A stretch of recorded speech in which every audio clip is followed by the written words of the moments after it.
Hey guys, what's going on? It's the Wrestling King 619 back with another video. I'm going to be giving you guys the highlights of Raw May 26th, 2025 and Smackdown May 30th, 2025.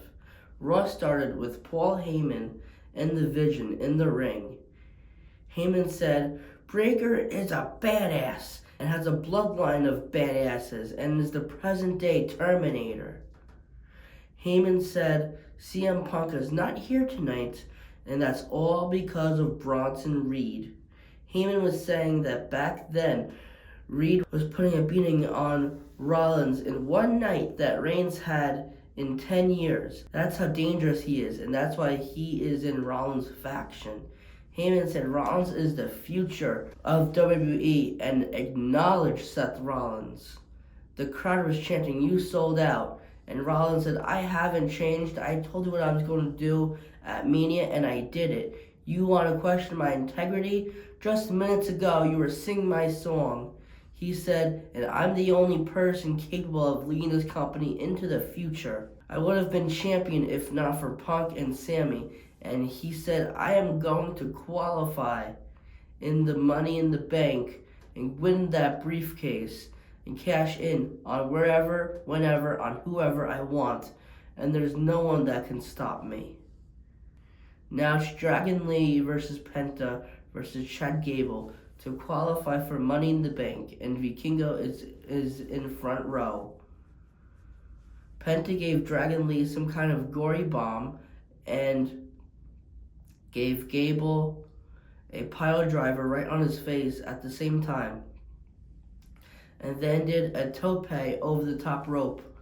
Lee and Penta wiped each other out over the announce table. Gable and Vikingo exchanged words, and he gave a cheap shot to Vikingo. Gable suplexed both of them and did a moonsault to Penta and pinned him, but he kicked out. Vikingo gets involved, but it's no disqualification match. And Dragon Lee does the double stomp to Gable, but runs right into the Mexican Destroyer, and then gives Gable the Made in Japan and qualifies for Money in the Bank. Cero miedo. And Gable is also bleeding from his face.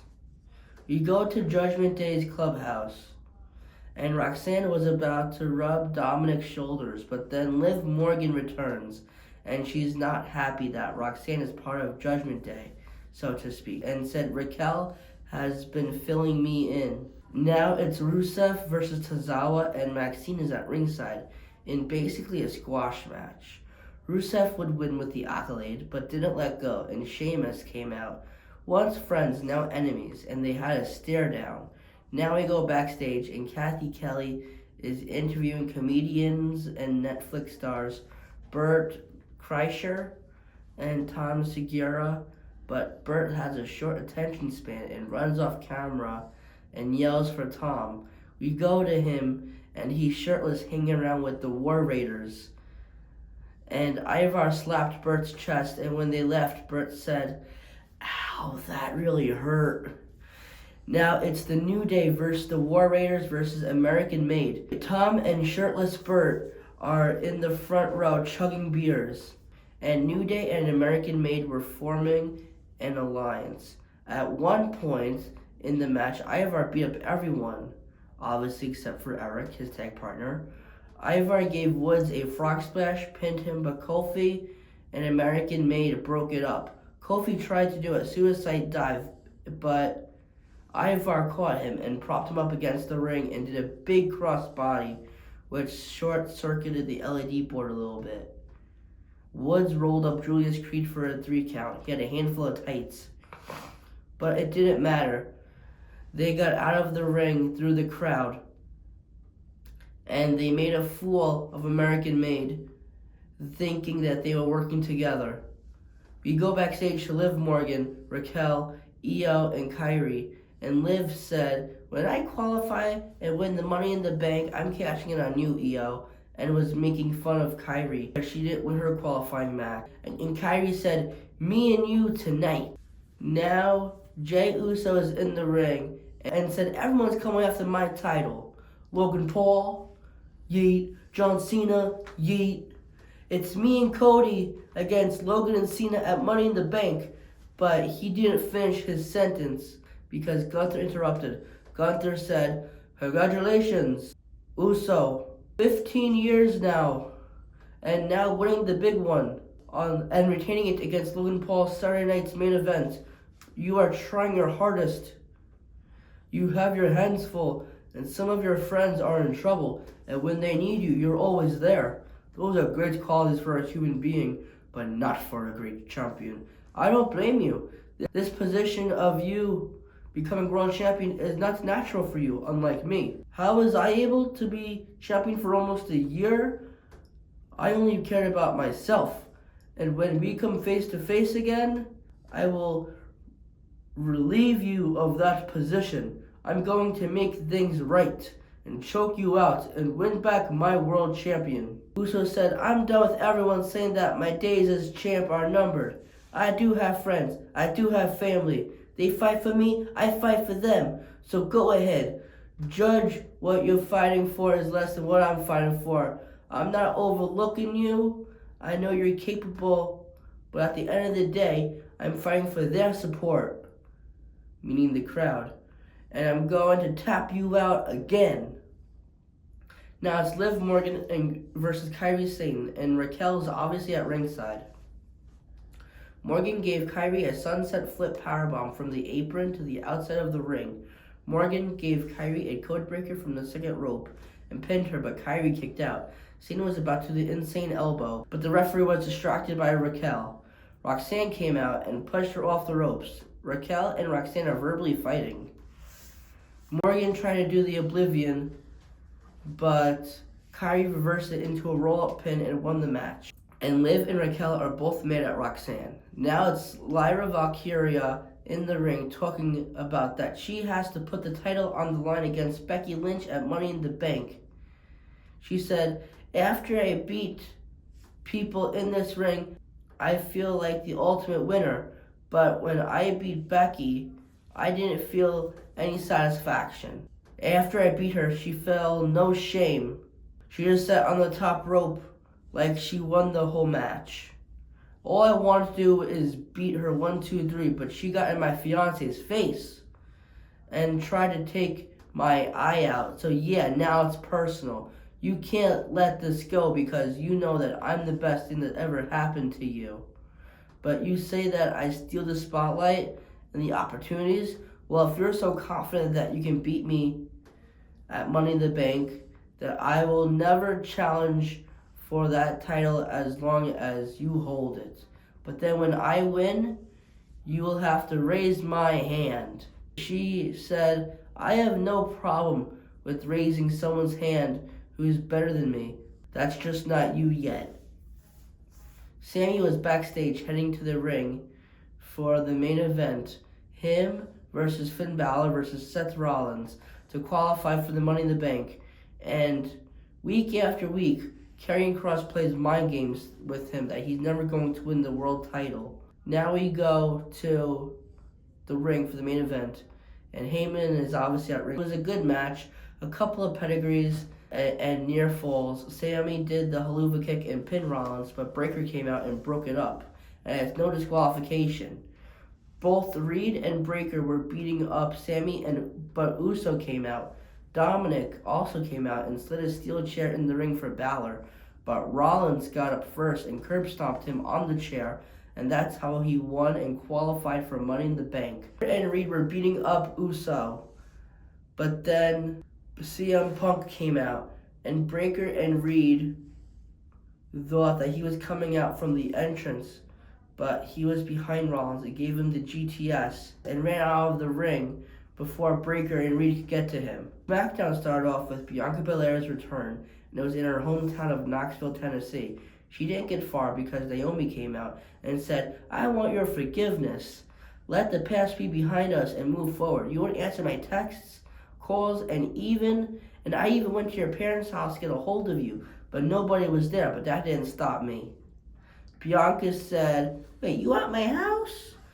And then Bianca said, we were best friends, but you turned your back on me and threw Jade onto a car. So yeah, I'm done with you. Naomi said it wouldn't be good for you and your mom to be in a wheelchair. But then Jade came out and beat up Naomi. Now it's Naomi versus Jade versus Nia Jax to qualify for Money in the Bank. Nia gave both of them a superplex powerbomb and was looking to do a double annihilator. But Nia moved out of the way, and with a crucifix pin, Naomi would qualify for Money in the Bank. Now it's JC Mateo versus R-Truth with Solo, obviously at ringside. Truth tried to give Mateo an AA, but the weight was too much and he squashed him. And with the Tour of the Island's body slam, Mateo won the match. After the match, orders by Solo, Mateo continued to beat up R-Truth, but then Jimmy Uso came out to his aid with a chair. Mateo escaped the ring and Solo was distracting Uso, and Mateo came back in the ring and beat him up. Now it's the Street Profits and Fraxium in the ring. And Fraser said, "We didn't get a fair shot at the titles last week because of the Wyatt Six." Montez said, "You guys are on a roll, but before they interfered, we had you beat." And Axiom said, "We will never know who would have won that match and won a rematch." Then Motor City Machine Guns came out and said, "Well, you never beaten us for those titles," and they won a match too. But then DIY came out. Ciampa said, "You all have killed the tag team division that we built." The lights went off, and when they came back on, the Wyatt Six were there beating up everybody. Now it's Rey Fenix and SmackDown's debuting star from NXT, Javon Evans, versus Los Garza, with Santos at ringside, and the NXT North American champion Ethan Page on commentary. Garza gave Evans a sit-down powerbomb and pinned him, but kicked out. Evans took down everybody outside the ring, and him and Phoenix got into it with Ethan Page and beat both of them up without the referee seeing it twice to help Los Garza pick up the victory. Now it's Zelina Vega versus Alba Fire with Chelsea and Piper obviously at ringside, both taking cheap shots at her while the referee's back is turned. Zelina gave Alba the Meteora and pinned her but kicked out. Fire gave Zelina a Swanton Bomb and pinned her, but she kicked out. Outside the ring, Piper was holding Zelina, and Chelsea took off her mask because her nose is broken, and was going to hit her with it, but ducked and wound up hitting Piper. But with the code red, Zelina won the match. Now it's Damian Priest in the ring and said, "That McIntyre that was in the cage with me was a different McIntyre. And that was the old McIntyre, the warrior, and he respects that. He's issuing a warning to Jacob Fatu. He said, 'You're the most badass champion right now, but I have unfinished business with you.' He said, 'I have respect for you, but I don't respect the crew that you're following with, the bloodline.' He said, 'At some point, me and you are going to fight, and if they want to get involved, I'll take care of them too.' He was leaving the ring, but then Fatu came out and just stared at each other. Now it's Fatu versus Andrade versus Carmelo to qualify for the Money in the Bank, with Miz obviously at ringside. Miz grabbed Fatu's foot, and that didn't sit well with him, and beat him up. Then JC and Solo came out to ringside. Andrade gave Fatu the double moonsault and pinned him, but Carmelo broke it up. Fatu was trying to give both of them a 2-for-1 hip attack outside the ring, but they both moved out of the way, and Fatu broke the barricade. Fatu somehow got back up and gave Andrade his moonsault, but Solo was on the apron telling him to do another one, but he distracted him, and Uso came out and beat both of them up, but with the message to Carmelo, Andrade qualifies for Money in the Bank. Now the last thing of the night was Cody came out and said, "If Cena ruins wrestling, I'm partly to blame," and I hesitated. "That's why I lost the world title to you, but I will never hesitate with you ever again." Uso was in the ring too. I don't know when he got there, but Cena was also there too. He said, "Both of you are John Cena wannabes." Then Logan Paul got in the ring. They cut that part out. They probably did some more talking until a brawl unraveled with Rhodes and Uso getting the upper hand. That was everything that happened on Monday Night Raw, May 26th, and Friday Night SmackDown, May 30th, 2025. If you like this type of content, please like, comment, and subscribe. This is the Wrestling King 619, and I'll catch you next time. Peace.